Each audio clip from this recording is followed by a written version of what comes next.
आज आम पाखक सत्यम भाई आसी बालीचंद्रपुर रु आधा केजी महू आ पोलेन नवाई आमको से केमती जानिले कौन पाई से महू खाऊं आ पोलेन खाऊं से विषय भाई को पचारि बुझा। प्रथम भाई तांकर परिचय देवे।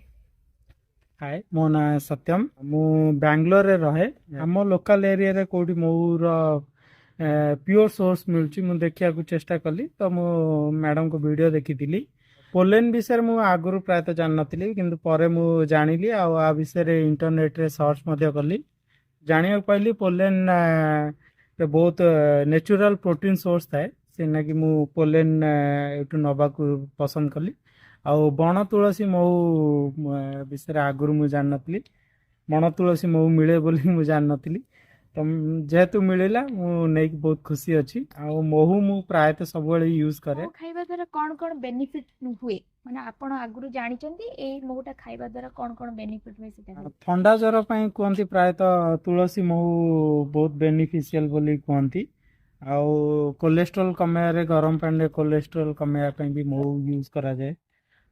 तो आपण मैंने भी शुणिले महू आमर खाइबा द्वारा कौन कौन बेनिफिट हुए और पोलेन खाइबा द्वारा मध्य कौन कौन बेनिफिट हुए। तो आपण मैंने आसतु महू खातु निजे सुस्थ रहिबा सहित परिवार को मध्य सुस्थ रखंतु। आज पई एतिकी रहिले। जय जगन्नाथ।